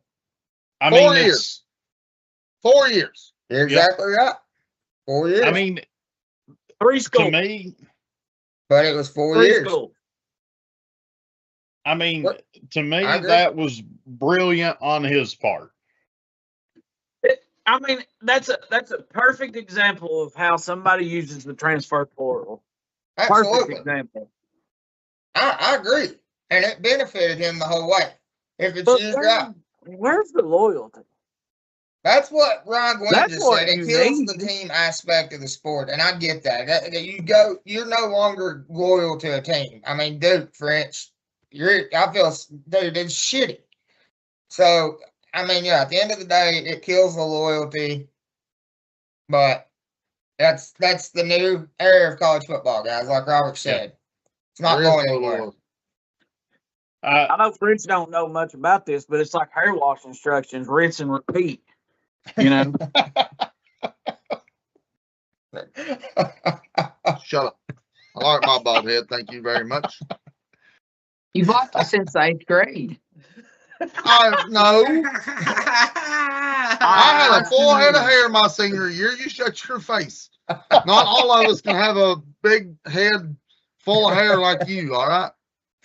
Barney's getting there. Shut up, Look at Michael. receding. Look at Yeah. that receding That sucker's receding. It's running away. hairline. Not much longer. Under Tell the him, back of Robert. the head. It was. Tell him, Robert. Let Over the barber in the get in on French this. game, Michael, you'll be bald soon. It's going to look like Braun Strowman. He's going to have his comb over up there. Hey, I would no guard this in a heartbeat if I knew that it would come back. It won't. When it Do happens, yeah. That's rough. Oh, man. All right, before we get into previewing, yeah, Gwen, the hairline is on vacation. Good one. Good one. Yeah. Vacation, that's like Forrest Gump's daddy. It ain't never coming back. Before we get into previewing the games for this week, let's go ahead.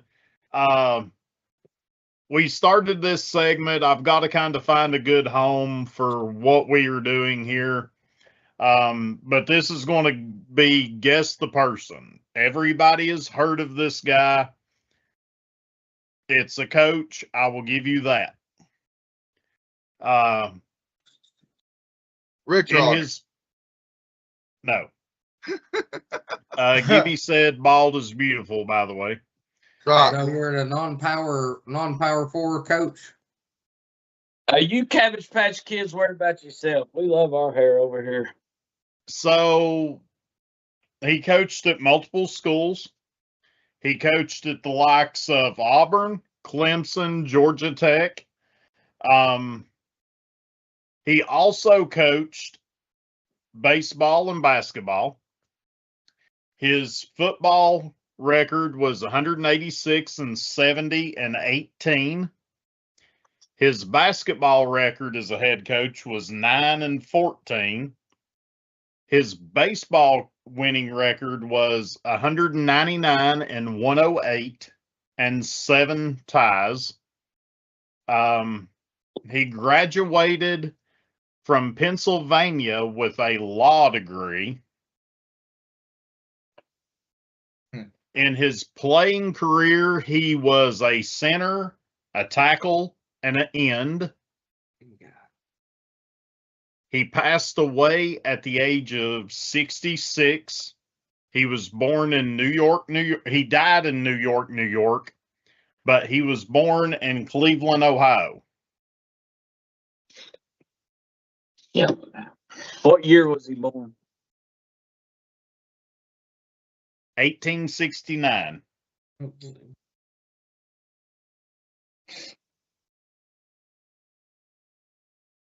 And everybody should know this guy's name. Yeah, he Vince started Lombardi. his. No. He started his coaching career at Oberlin. He finished his coaching career at Georgia Tech. He was AD at Georgia Tech and Rice. Bobby Dodd. Mm-mm. I mean, you're in the realm of where you need to be.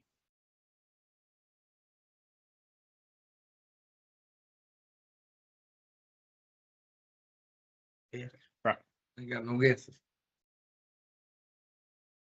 I'm trying to think of some of the awards. He was deemed Pioneer of Southern Football. O'Brien? Trying to think of some of the awards that they give away at the end of the year. You got the O'Brien Award. French, what else you got there?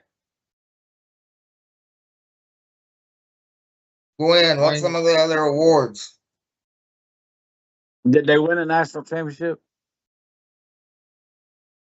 He won 1 national championship. He won 7 SIAA conference championships. Georgia Tech. And 1 in baseball. He coached for Georgia Tech, Gwen. He coached basketball and baseball. Born in 1869. I'm stumped. He was No an other American schools? sportsman, writer, and an actor. Nascent? No, that's basketball. No, it is not Thorpe. Oh, good guess.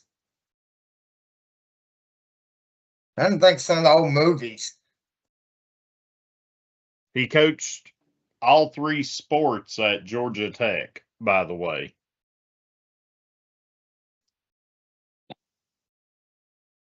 He played at Brown and Penn. Penn is giving it away. I should know. Who was a big name that played at Penn? Did you win a national championship as a player too?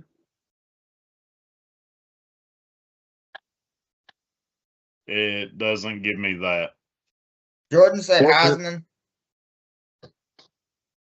Yep, Heisman. Damn, I was thinking of all the awards, the biggest one. Yeah. I was on the path of it. I knew it had to be named something big. I don't know why. I mean, I actually thought of Heisman, but I was like, no. I really did think it, but I didn't figure that was it. I figured that was too like too in your face.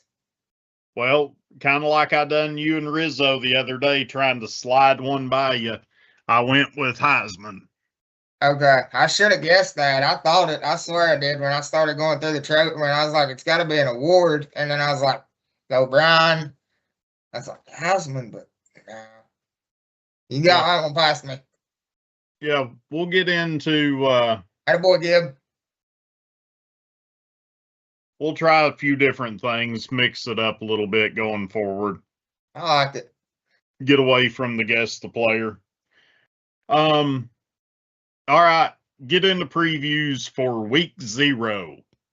Guys, we are, 3 days away from kickoff? Let's go. College game day this Saturday. How much sweeter does it get?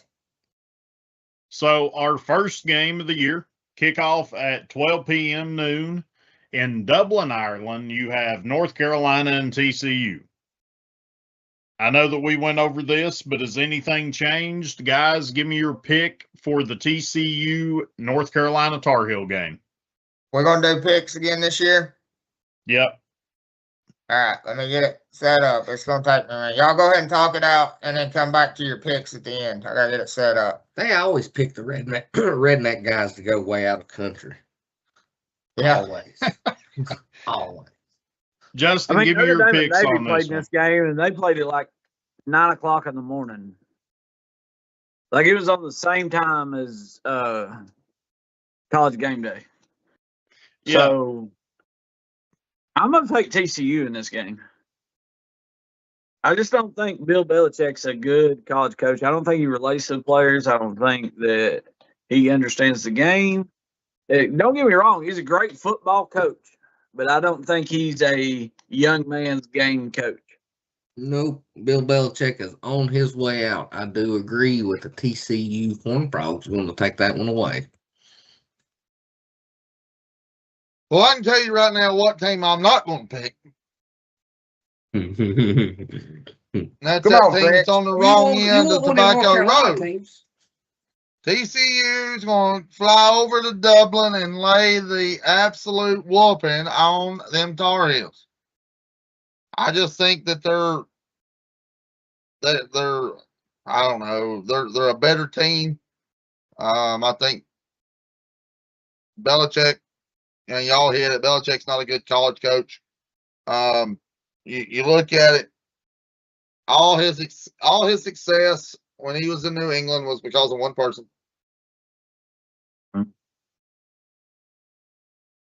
Yeah, I mean, go ahead. He had great OC, had a great DC. Everything around him is what made him so good. I mean, really, if you sit back and you watch, Bill Belichick just roamed the sidelines in New England. You can't do that in college football. Yeah. So I don't think they stand a chance. So I'm going TCU by 40. Wow. TCU by 40. They are favored 9.5 in this game. Raymond, what do you got? Hold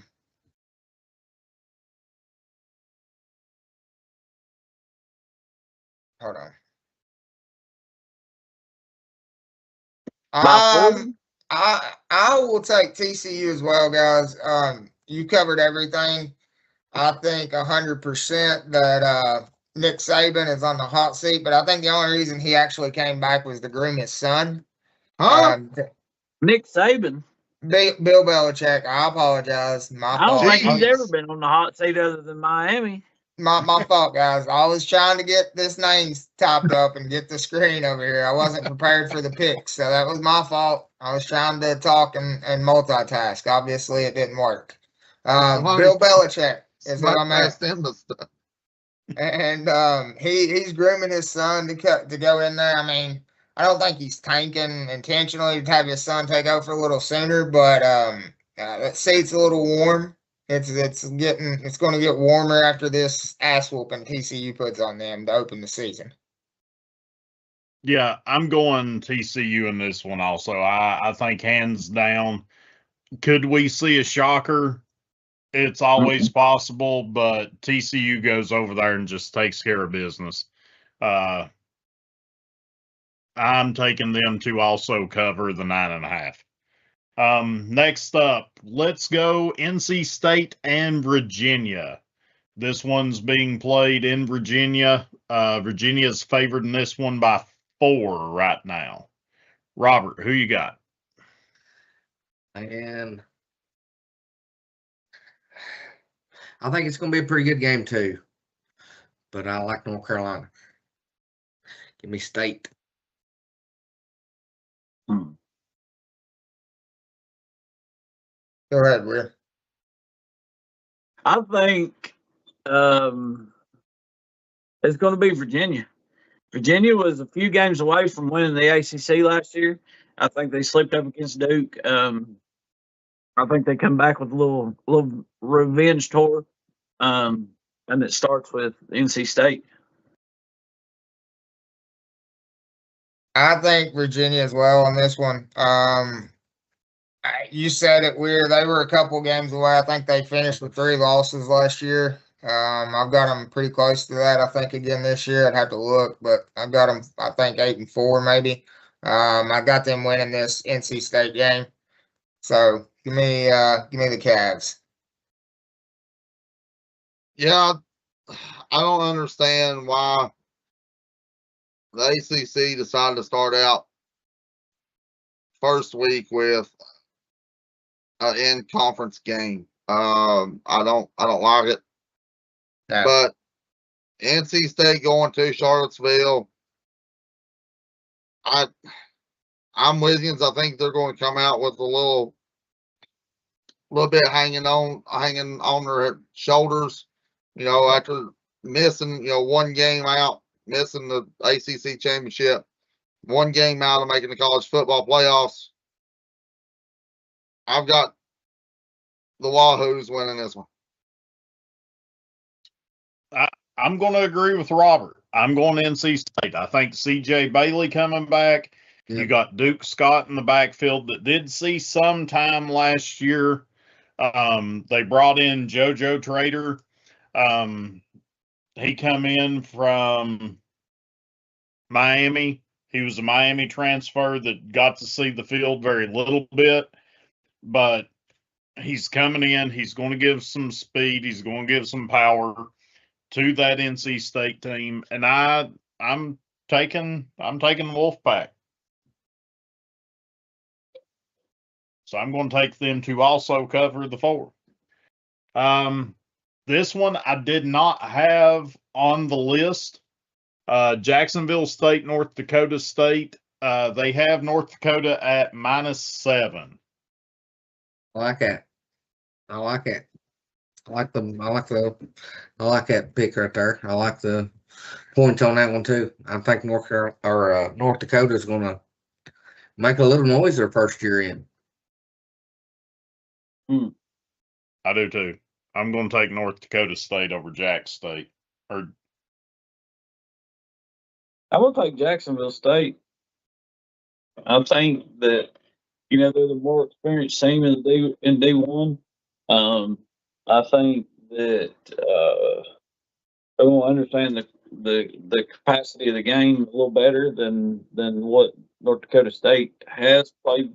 They beat up on the FCS for a long time, but it's a whole different ball game. It's like that jump from high school to college almost, coming into the D1.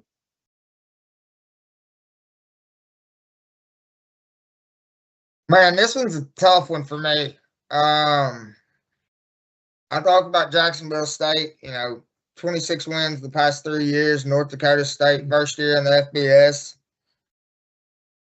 Ooh, I think I'm going to go with you guys and go with North Dakota State. But I really think Jacksonville State covers that 7.5.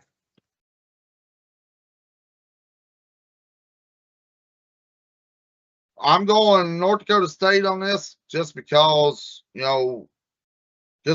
now in the FBS. They've got I was in the middle of looking it up, but they've won so many championships in the FCS over the years, and they've played some D1 FBS teams and beat them, and I don't think it's going to be any different for them, because if you go and you look at their schedule now, you got, of course, Jack State, Fordham, they play Air Force, but I mean, you're still playing Sacramento State. They're playing Wyoming, Nevada, New Mexico. So I mean, it's not going to be. It's not going to be like Wyoming like it's a bad thing. Didn't they beat Tennessee a few years back? Who? Wyoming beat Tennessee in Knoxville. Georgia State did. Wyoming beat them too. Pre-Josh Allen.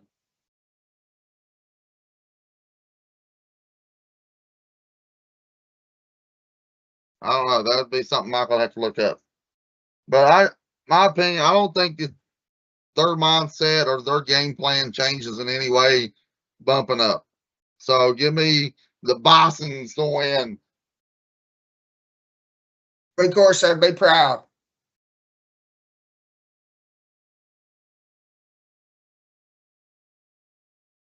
Two 2008. That was a long time ago. Yeah, that was not a few years ago. It's still worse than losing to Northern Illinois. Huh? Losing to Wyoming? Yeah, I think I'd rather take Northern Illinois loss than Wyoming. Exactly. Well, next up, I already said North Dakota State.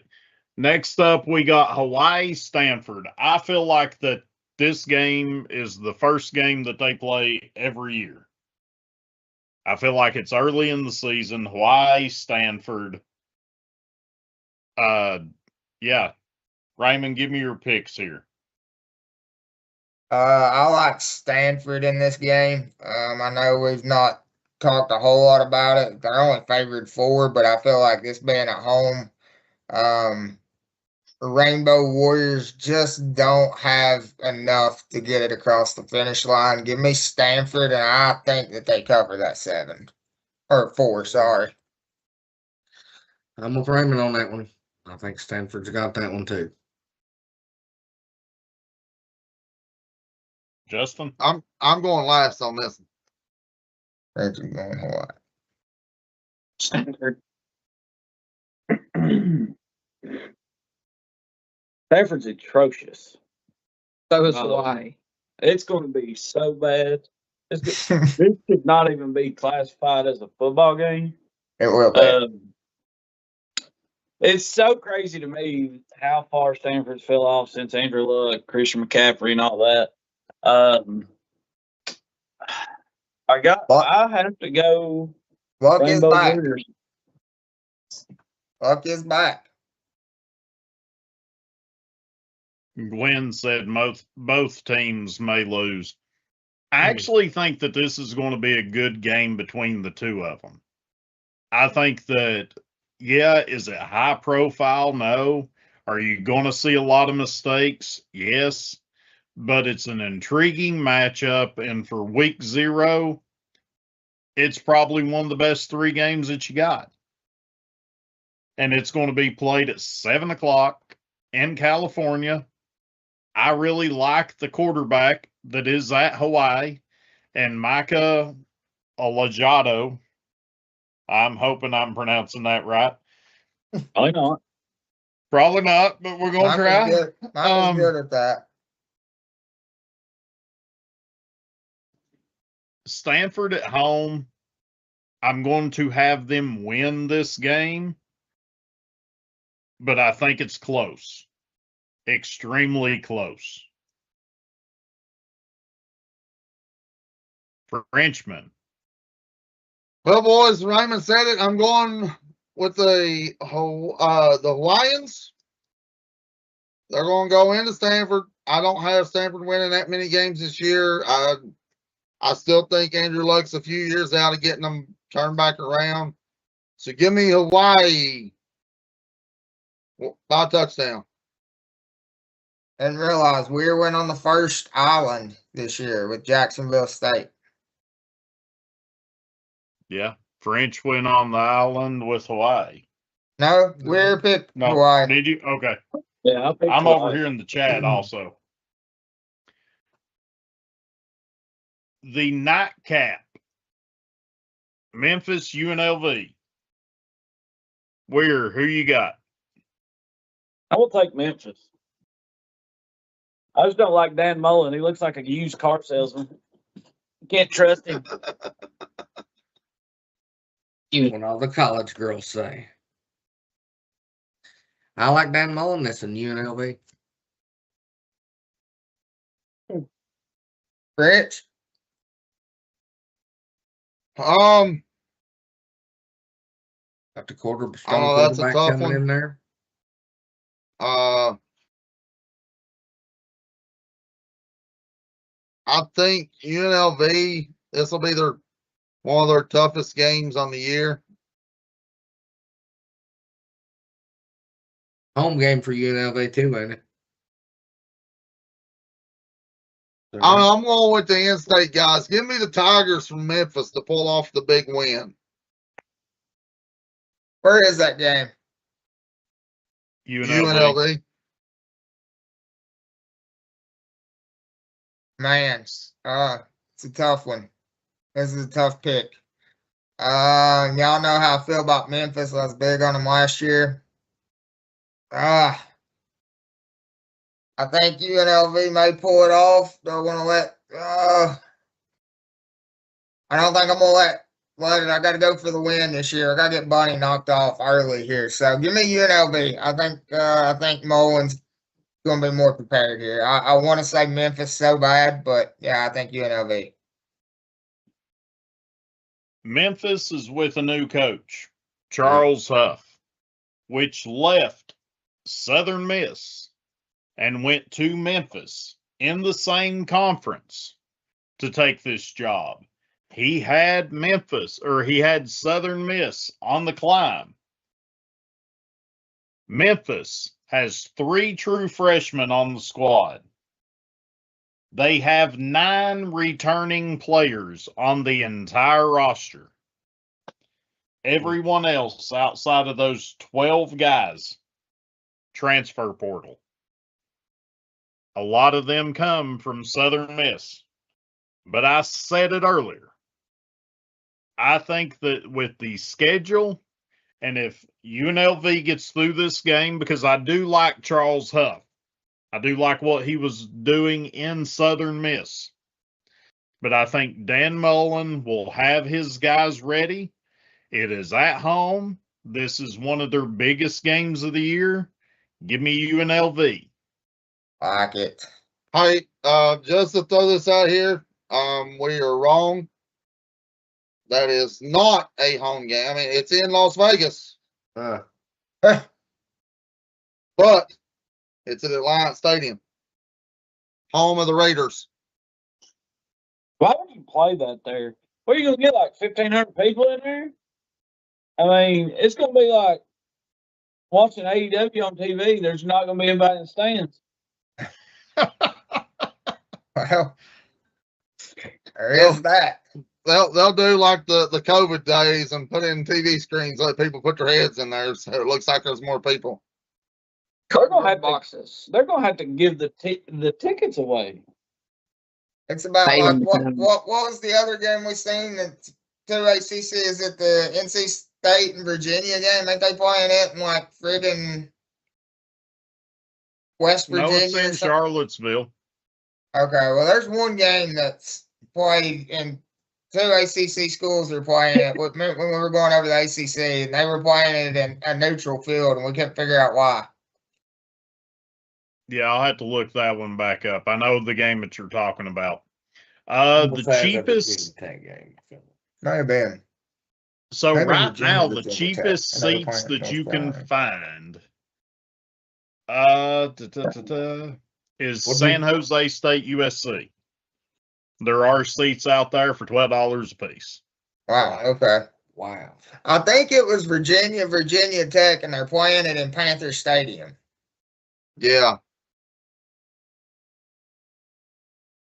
Yeah, that was it, because they're not even playing in the same state. Yeah. Yeah. And it's like, why? All right. So first time this year, Bunny's money. I didn't even pick that yet. Are we gonna pick one and do me and Bunny will do a parlay from everybody's pick, one pick? We can do that. Everybody give us one strong pick. And then you can do Bunny. We'll do 3 picks, but out of your 3 picks, you pick your favorite. Yeah, we'll go with that. Okay. I'll kick it off. I'm taking UNLV -4.5 in that game.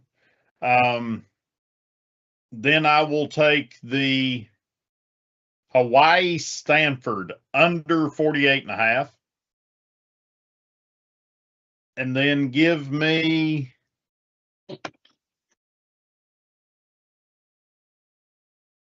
TCU, North Carolina. Give me TCU on the -9.5. What's your strongest? I'm going with UNLV -4.5. 4.5 against 2. Memphis. Don't mind that one.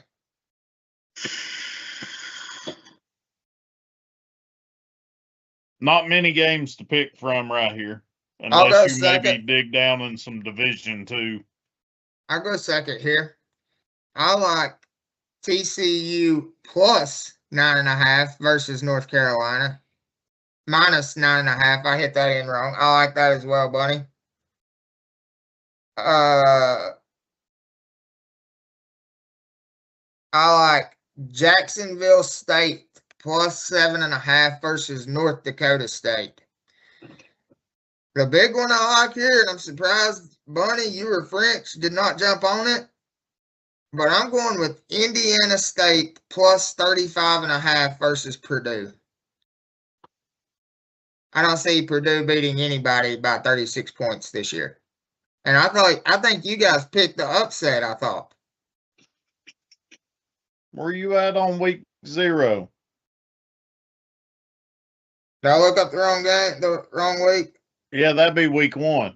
Son of a biscuit eater. My fault. Well, We only got 3-0. 8 games this week. okay, I know where I messed up. So I went too far on that game. My fault. Go ahead. If somebody's got theirs, go ahead. But I'll take this one. This is the other game that I was actually thinking about. I'm gonna take New Mexico State plus 30.5 against my boys. That's a good one. It's an all right pick. You think I'm lying? No. I I'm will just put getting money tickled on at that. Robert. That's a I ain't really gonna lie, good pick. Raymond. I looked at that one. I picked it. I looked at it. Hey, you gotta show me something. And my strongest pick, since Bunny, we both went with it. I really was going to take the Indiana State plus 35.5. But I'm going with TCU UNC since we both are on that. Okay. I like the Memphis UNLV game. I like that. The UNLV at 4.5. And I really, really almost want to feel like that I could bet the over on that one. 56.5. Yeah. I think I could bet the over on that one. One of them hit 30, that'd be close there. Let's see here. Where else do we got? Akron, Wake Forest, 23.5. I think they can score more on that one. That's a good one too. I like that one. That's your 3? Yep. What I do you give 3? give the over? Okay. Yep. What's your favorite out of them? We're gonna put parlay on. Then Bunny is out of your picks. You had the plus on the over on the. What? Shoot, who was it? UNLV game. What was the over? 56.5. Let me double check it. You got it, Bunny. What's that over on the UNLV game? 56.5. Robert, that's his favorite. Over on the UNLV game, over 56.5. I like it. Richmond? Oh, well, I'm going to start off with Austin P to cover 14.5 over Gardner Webb. Y'all went these big games. I'm going little games. I'm going to go with the Mocs from Chattanooga to cover 2.5 over West Georgia. I like that. And Stephen F. Austin to cover 13.5 over McNeese State. I don't know either about either school. Can't go with either one. I'm not. Stephen F. Austin's that sleeper little team that'll sneak up and bite somebody. So what's your favorite out of all those? We're putting a parlay in on Saturday.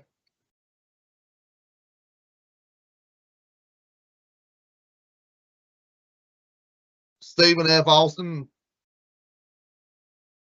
Hold on. Give me the spread. 13.5. Versus who? McNeese State. All right, boys, that's going to be it.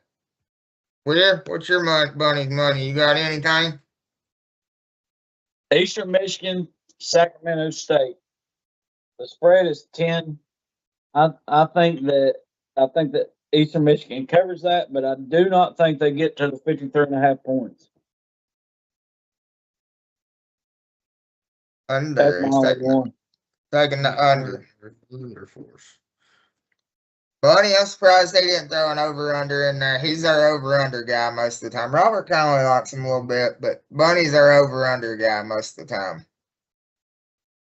Yeah. I'll save it for week 1. We got more options. I'm loving that Indiana State game. I'm locking that in at 35.5 all day. So For money line, French had that to whoever it was 2.5. That's a good little pick for a money line, money bet. Chattanooga, West Georgia. I like that UTC. That's a good. They were tough Well, last year. Just to throw us out here, Stephen F. Austin beat McNeese State last year, 34-17. They're right up the cusp with 17. They're up favored 13.5. So all right. hey, go Noles, baby! I get college football. I get to watch my boys this weekend. Let's You don't go. watch much, but Hey, it don't matter. It's back, baby. We may 7 be o'clock setting up- on the CW. We may be Oh, 0-1. We may be 0-1 and be coachless by this game, but go Noles, baby! I'll be bleeding it. well, there's one thing Probably. about it. It's not going to have good game quality since it's on the CW. I'm gonna be watching it on my. I'll be watching it on my phone anyway, but I don't care. I'll be watching it.